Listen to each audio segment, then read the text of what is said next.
Today I'm going to show you how to build a Class 2 Division 2 case in real time. This one is a severe Class 2 Division 2 with an accentuated curve of spee. I'm Dr. Petra van der Merwe, an orthodontist with 30 years private practice experience. I help dentists avoid common aligner mistakes and design predictable treatment plans for their patients.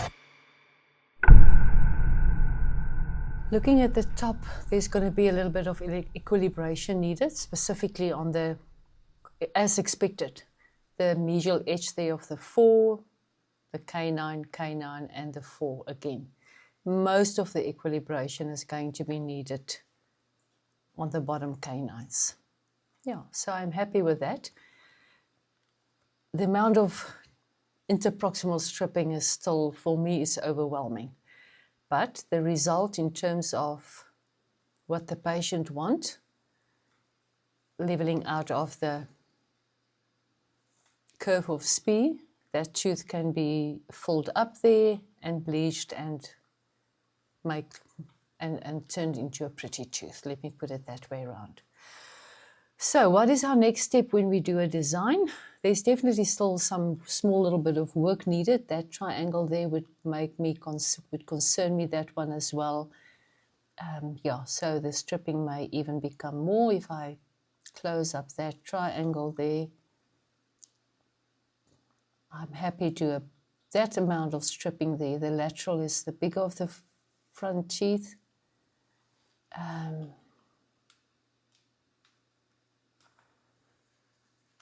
So that's not too bad, just to make sure that there's not a dark triangle there. This tooth also making sure that there's not a dark triangle, and we can even have a 0.8 there. Just for the sake of not having a patient with dark triangles. Okay, so that can be spaced over time. That's detail that I actually only do, really not now.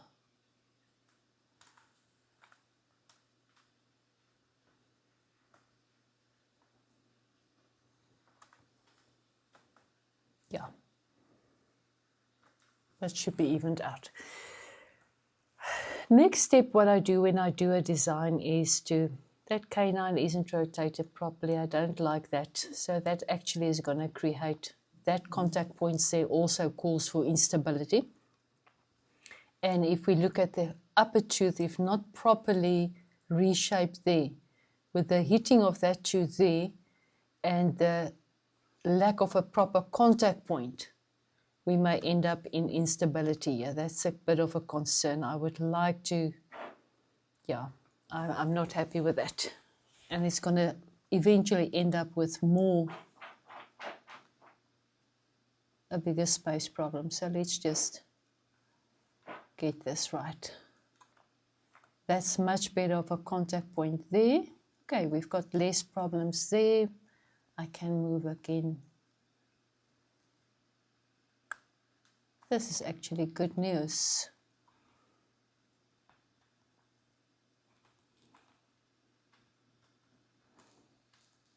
I've got a problem there. Let me just fix all of this.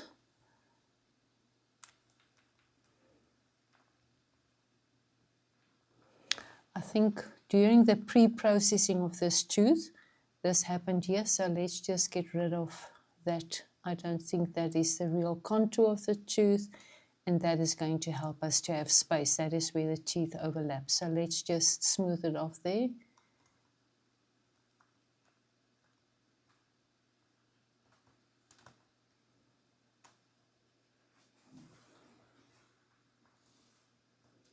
Yep.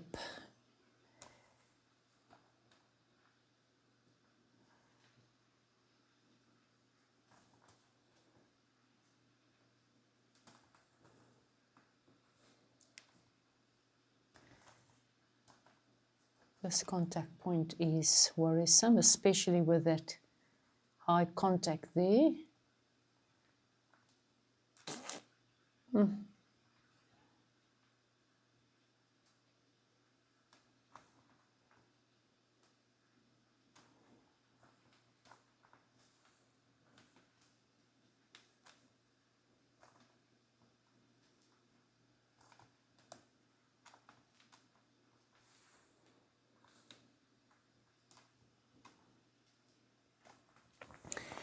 This is in terms of interproximal stripping, maybe a very good idea to explain to you.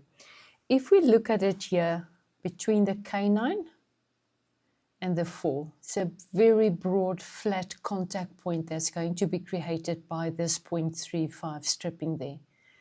That's not natural, that's not anatomical. It's going to be really hard to reshape this tooth to get a proper shape, to get it to fit in properly there. There's going to be a lot of stripping there. This is worrisome. The same with this 5 there. You can just see how much the anatomy of these teeth are going to have to change. Oh goodness, personally I don't like this. But anyway, it's not my choice. I'm just the designer and the clinical person to give advice where the dentist wants my advice. It's not even looking better than. If you get a strip through there, let's see. It's anyway, regional is already a flat contact point. So maybe I should reverse everything I said. It doesn't change much on that contact point. You're going to have to get through there with a stripping instrument. It's going to create even worse flat contacts there. Just imagine that broad flat contact point there. Yeah, so for those of you who love stripping, that's the reason why I don't like it.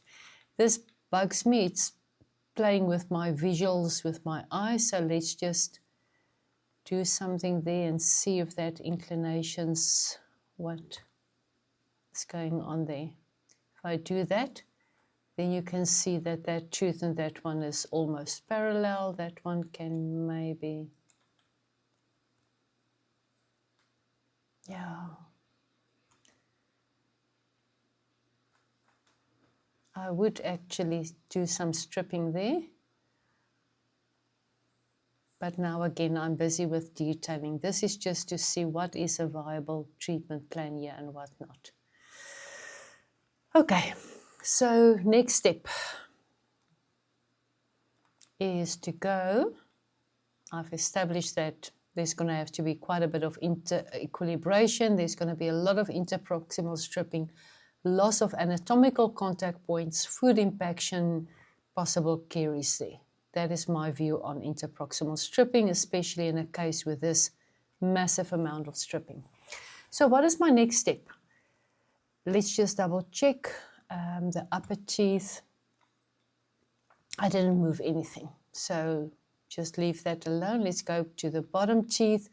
Now we know we're going to need a lot of stripping and how many aligners. Aligners directly, the number of aligners obviously directly relate to the treatment time as well as the expenses for the patient. So let's see.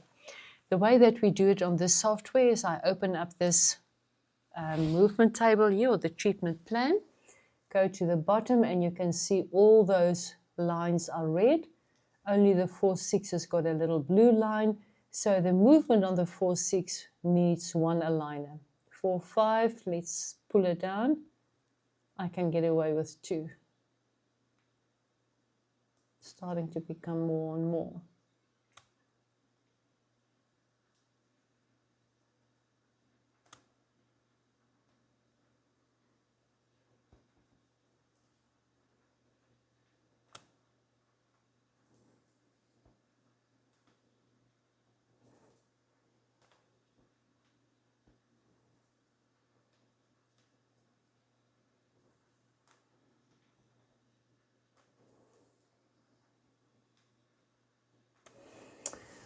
Okay, so the red are collisions. We don't want any collisions, but you can see this 3.9, 0.394, 2 are all the interproximal strippings. So let's just clear the picture there and add that.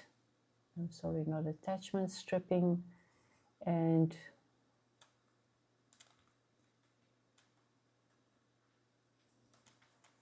come on.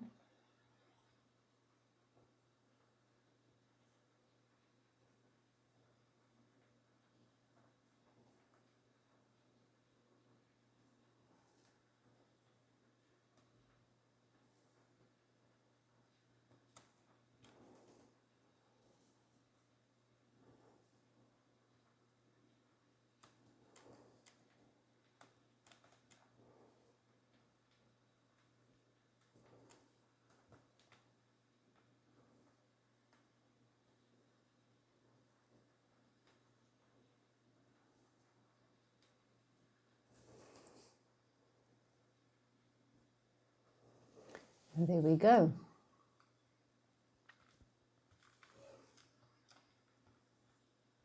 And now we can see all these red areas there has disappeared, but still we've got collisions between the movements 4142 and all of these here. A collision is something where the teeth rub against each other and it slows down or prevent your teeth from moving. So ideally we don't want any collisions. Ideally, actually, we want micro spaces for the teeth to be free to move. Because what we see on the computer is only an animation, and you don't want it to become a cartoonimation, a cartoon, something to laugh at. You want it to be reliable to happen in the mouth. Collisions, the teeth aren't going to move. Micro spaces, at least 0.2 is the ideal between the teeth when they move. So let's see. Sometimes it helps just to move these teeth around and see if that helps us to clear out the collisions. At this stage, we need 12 aligners to do this, but let's see when it happens. So if I stop the movement or if I delay the movement of the 3-2, the 4-2, no, it becomes even more. So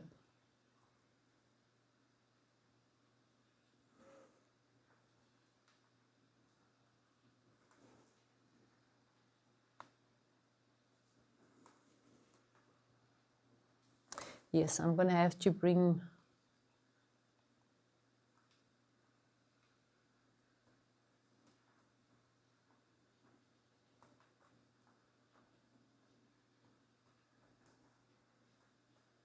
you can see that I'm coming, becomes less, but not less anymore.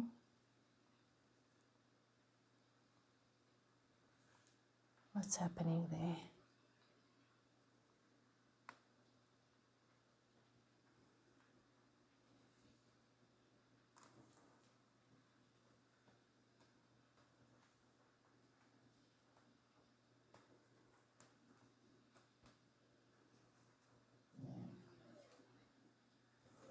Okay, now I sit with these here.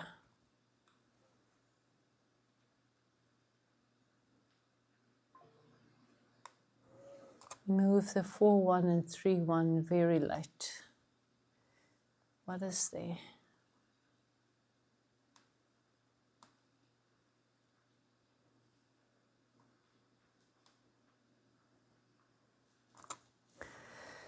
Just going to delete this movement. It seems to me that I've broken it up into different movement, 2 steps.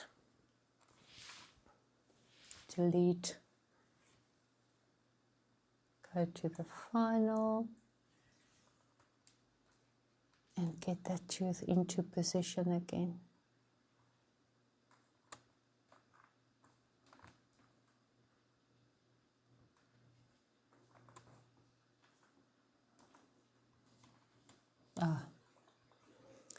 Intrude.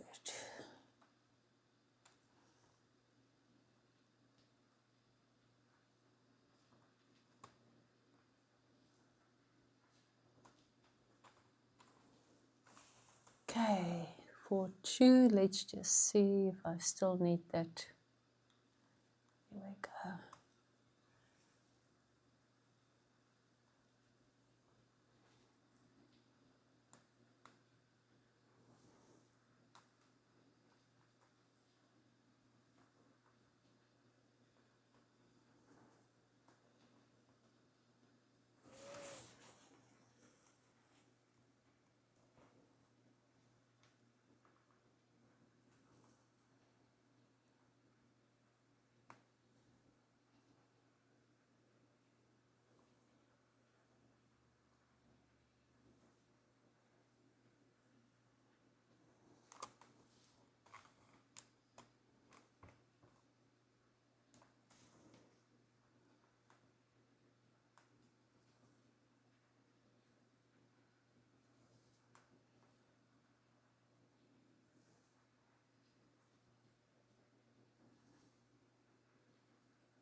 Seems to me that I've got no choice than to do a bit of round tripping here, so I'm going to have to take that canine further out.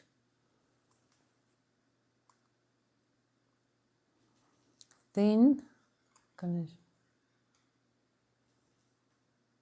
to let's see. Now I'm opening up a huge space here, which I can move that tooth in the 4-2 to get it out behind that tooth. So I'm going to have to delete again the movement on the 4-2. And I am going to first move it distally, get it away from that tooth, and then I'm going to add a movement and I'm going to bring it into its final position.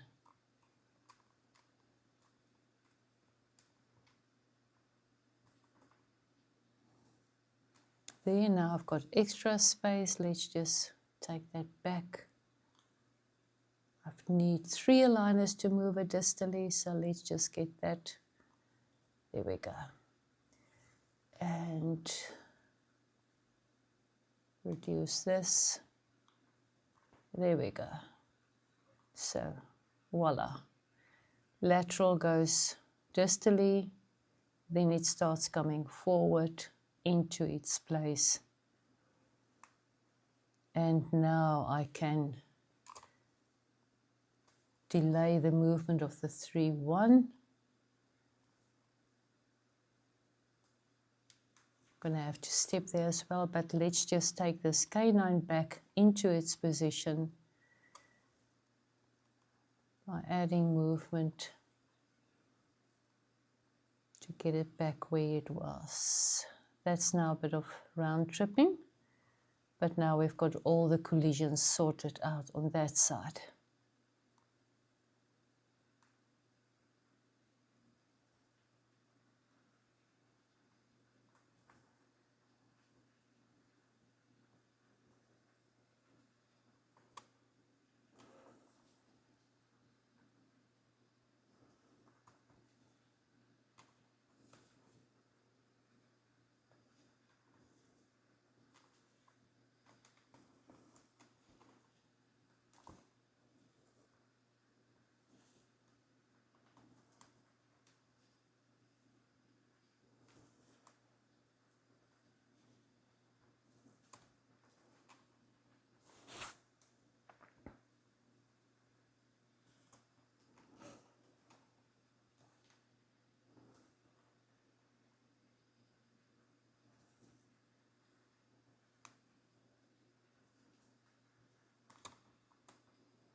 Still have to intrude, that's why I've got this excess space, so let's need that for intrusion here.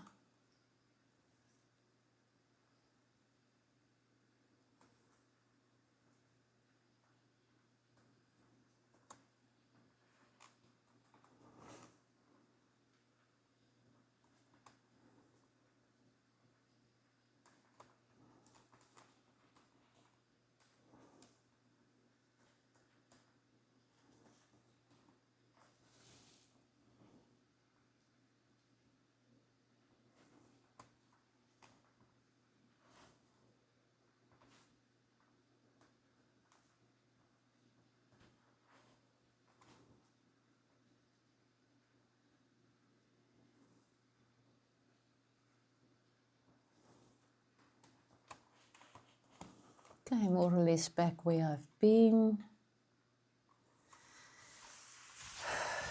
Something that I didn't take into account, intrusion is a difficult movement. Sometimes I isolate it and I do it as a single movement. So that's still going to be part of the building of this case. So let's just see how the intrusion happens.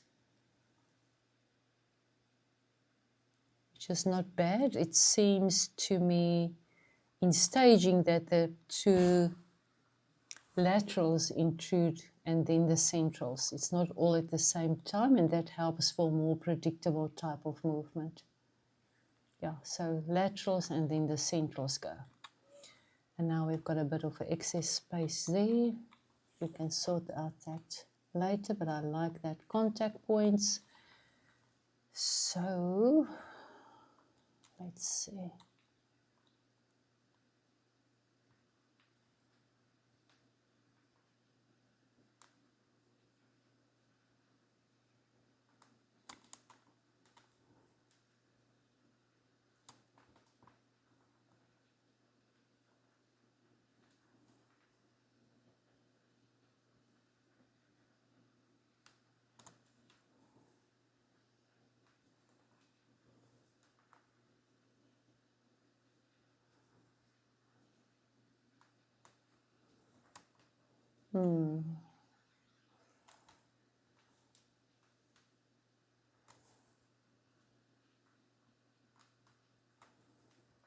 That's really a problem for me. I'm doing going to a lot of trouble. Personally, I wouldn't like this, but I have to give it to the dentist, and he's the one that's going to have to make the decision on that.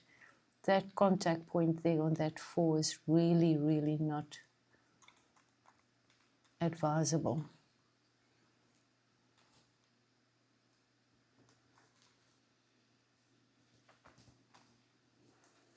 There's going to be a lot of removal of enamel there as well. It's not only interproximal stripping, but it's all of that as well. So I'm going to have to add again, like a 0.4, and move the tooth. 0.4.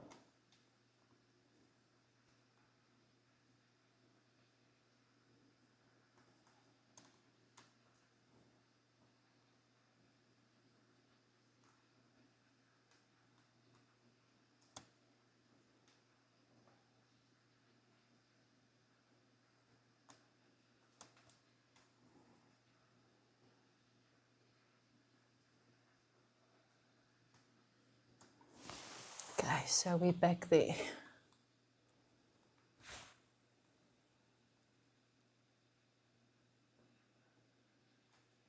So we're at 20 aligners. We still got a collision there. Let's just remove that collision. See what is causing that. Can we stage? What we can do is while that tooth goes distally, we can move that one as well. So let's just clear this movement. And I've moved that tooth slightly distal. And then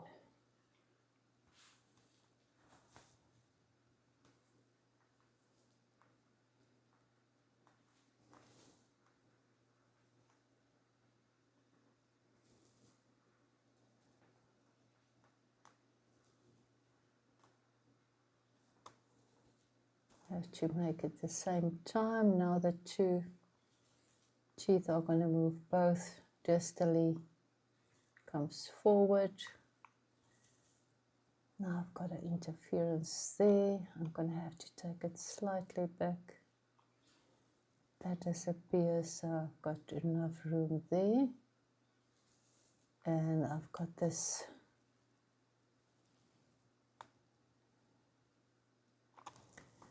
problem here. That tooth actually should be there.